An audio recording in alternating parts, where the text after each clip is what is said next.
สวัสดีครับพบกับผมทายสิงเกมเมอร์791วันนี้ก็จะมาเล่นเกมนะครับกันนะก็ไม่ได้เล่นมานานแล้วใส่โลโก้มาครับแต่ไม่ได้เล่นมาครับมันอะไรก็ไม่รู้ทองผมไม่ได้โกงเอานะผมหามาจากถ้ำแถวนี้เนี่ยถ้าไม่เชื่อจะลงไปให้ดูอยู่แถวนี้ก็มีทองโคตรเยอะ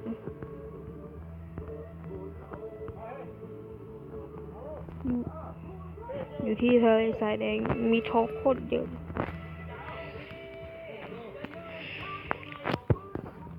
กดเวลาผมเอาเล็กก่อน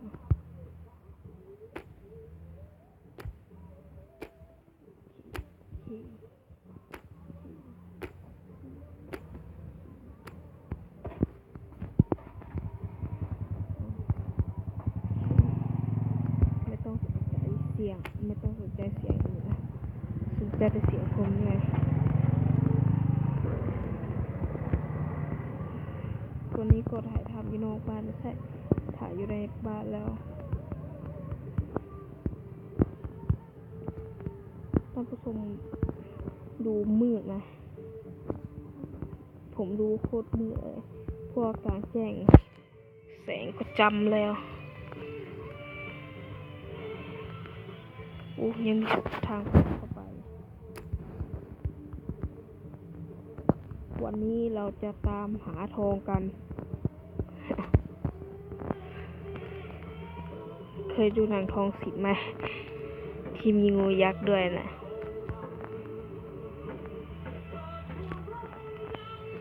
นั่นทางออกเหรออยากรู้ก็ต้องขึ้นไปดู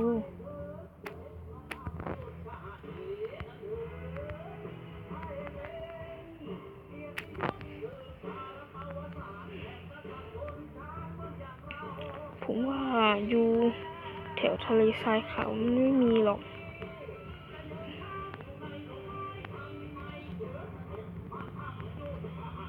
ต้องทะเลทรายแดงแบบนี้นี่ไงทองผมหาเอาแบบนี้แหละ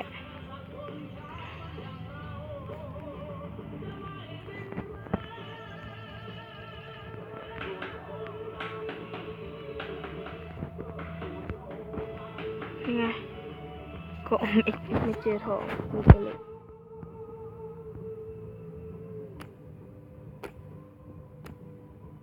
เหล็กโคตรน้อยแต่ทองโคตรเยอะไม่มันโคตรหัวว่ะสุดนี้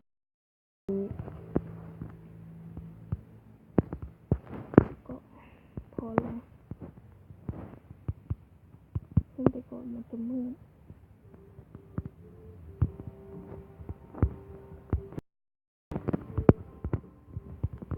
ทางขึ้นก่อน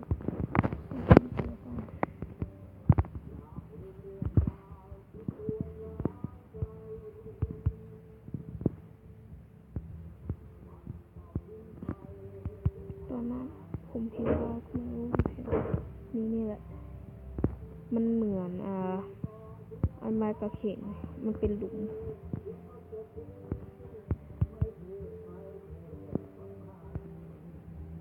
อยู่แถวนี้แหละผมเห็นแต่ผมไปรับเพื่อนก่อนก็เลยลืมที่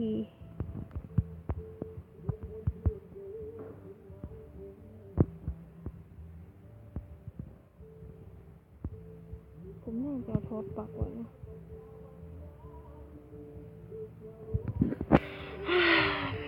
เล่นแบบนี้มันน่าเบื่อจังต้องปรับมอน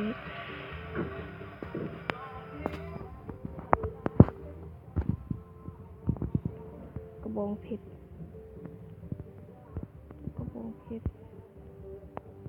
กูเบื่อวะตกไปขึ้นมาไม่ได้เลยนั่นไงสมที่มาให้ฉันตุยตูดเธอตุยขออนุญาตปรับเป้าก่อนมีเป้าก่อน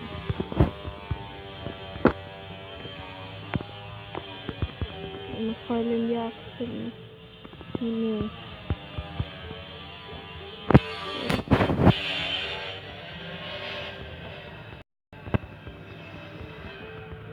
ทำไมมาเยอะจังวะ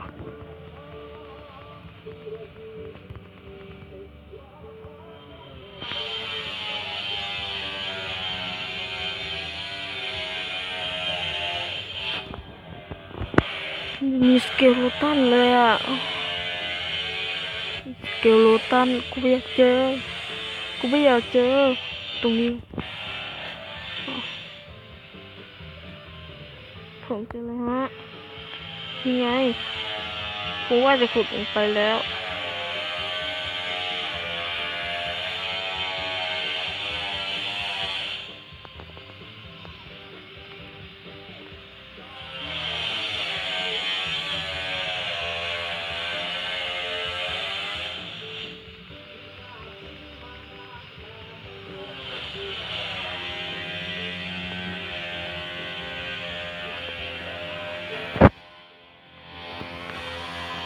ที่หินนี่ก็แล้วกัน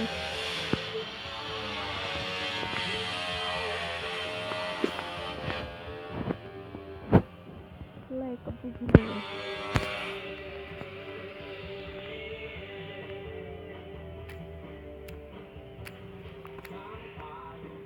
ว่านอนกอดดีกว่า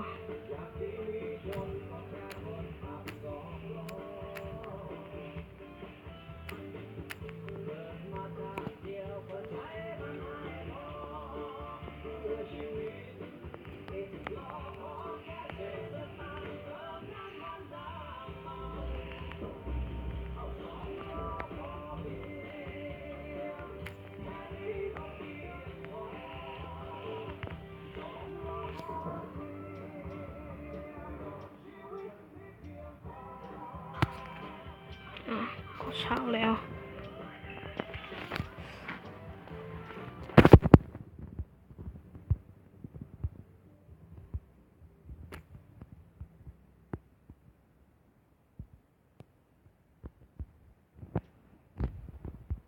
อีกอะไรเหมือนเดิม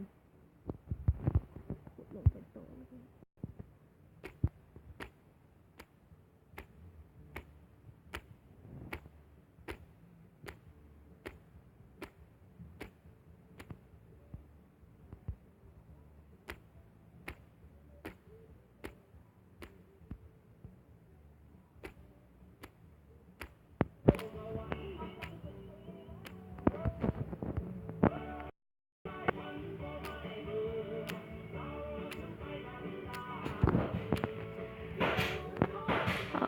ขอเวลากินอาหารก่อนขนมปังซีตีอยู่ในกล่องสปาวมอนสเตอร์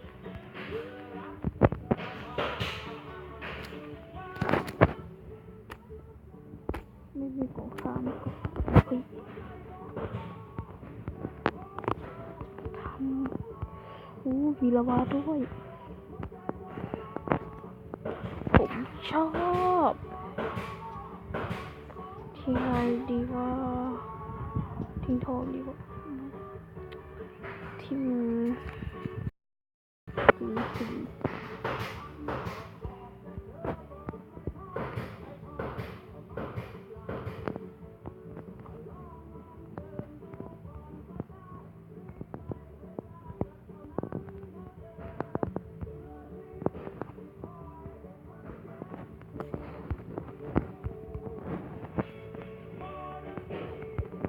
ขอบอกเลยว่า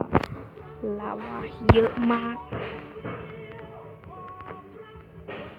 นี่ไงทอง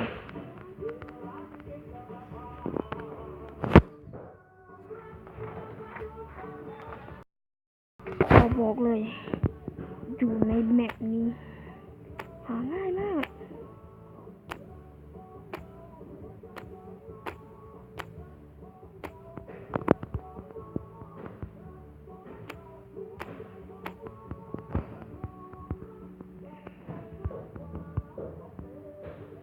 โอเคแล้วก็หาทองครบ ทองกับเหล็กครบ64 บวก 64 แล้ว ก็จะจบคลิปเพียงเท่านี้มาเจอกันใหม่ในภาคหน้านะ สวัสดีครับเดี๋ยวอย่าพึ่งแป๊บหนึ่ง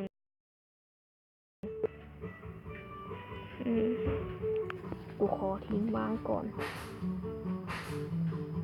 ที่ทิ้งซ้ำดีเลยโอเคอย่าลืมกระทืบไลค์คลิปนี้ให้ถึง50 ไลค์และพร้อมทั้งกด Subscribe ให้ผมด้วยจะไม่กดกระดิ่งก็ได้ขอแค่ Subscribe เอาไปแข่งกับเพื่อนโอเคจบคลิปนี้ก็มีแต่เพียงเท่านี้แหละลาก่อนเรามาเจอกันใหม่ในภาคหน้านะครับสวัสดีครับ